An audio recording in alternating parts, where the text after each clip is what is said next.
Hello, my name is Paul Lentz, and today I'm going to discuss the problem-solving approach, or PSA. The PSA is useful when you want to communicate information in some way to a certain group, but you are not sure how to do it effectively. I learned the PSA method in a technical communication class at ASU, and through class assignments I have learned the benefits of the process. It takes some more planning and thought than you may be used to. I know it did for me, but I guarantee you will feel your ability to share information is more effective using the PSA. So, what exactly is the problem-solving approach? It is actually exactly what the title implies, an organized way to solve a problem. In this case, the problem is that you want to share some type of information, but perhaps you don't know exactly the best way to do it. The PSA provides a series of steps that allow you to systematically think about what your message is and with whom you want to share it. The unique thing about the PSA is that it is an organized series of steps with multiple drafts with the intended result to be a consistent, relevant, and clear piece of communication that is tailored to your specific audience. There are a total of 5 steps in the PSA: plan, research, draft, review, and distribute.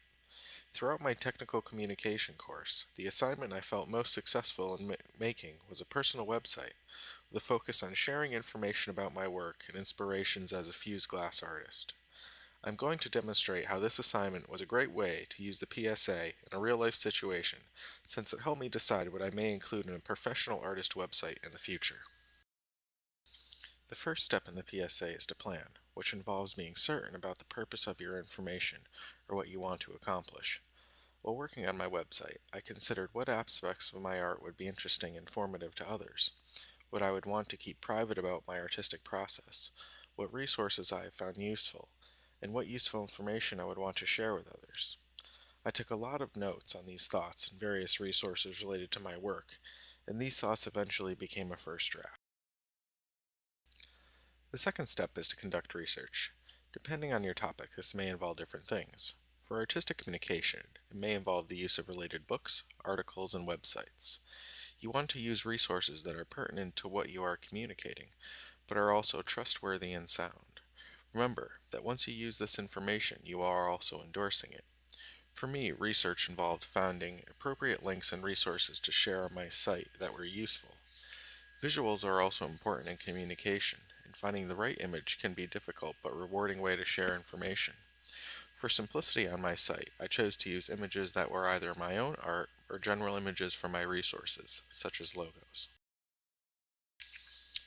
The third step in the PSA is to create a draft of your information. Before you make your first draft, again confirm what the process of the communication is. After you make one draft, work on revising it. Try to create a logical flow of information that carries the reader or consumer through your ideas.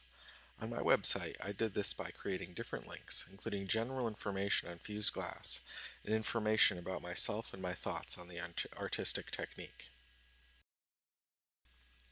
The fourth step is to review your most final draft. This is a time to be slow and careful about your revisions. In addition to making final edits in content and organization, also check all your resources to make sure they are useful and accurate. Keep in mind what you are trying to communicate. While making my website, I found it helpful to pretend I was the consumer or intended reader of my site.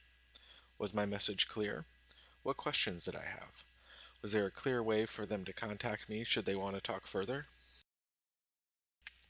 The fifth and final step in the PSA is to distribute your information. This seems simple, but also involves quite a bit of planning. You need to think about what is the best way for your audience to consume your information. You don't want to put a message for young technologically advanced 20-somethings within a newspaper where they may never see it, right? For my website, my form of distribution was obviously digital. The purpose of the digital distribution was also important for my audience, though, which was any individual with an interest in fused glass art. As this type of art is somewhat rare, it is unlikely there are local resources, whereas the internet provides a great number of resources and opportunity for learning and connecting with other fused glass enthusiasts. I find the PSA method to be successful because it provides structure to what can be an otherwise overwhelming project. By doing each step slowly and deliberately, I was able to feel clear about my message and the information I was sharing in the website. The result was a website that I thought accurately reflected my art and thoughts as an artist. Over the course of the semester, I have learned I am a very process-oriented person. Technical writing involves a different approach than other forms like creative writing, but throughout the course of a semester, I have learned this process suits me well, as evidenced by my success in creating my website. There were many quality lessons taught throughout the semester, but I feel one concept that may stick with me most is to above all remain audience sensitive when writing. As technical writers, our efforts are lost if we fail to maintain a high level of interest in our audience. Researching the target audience will lead to a concise and meaningful presentation.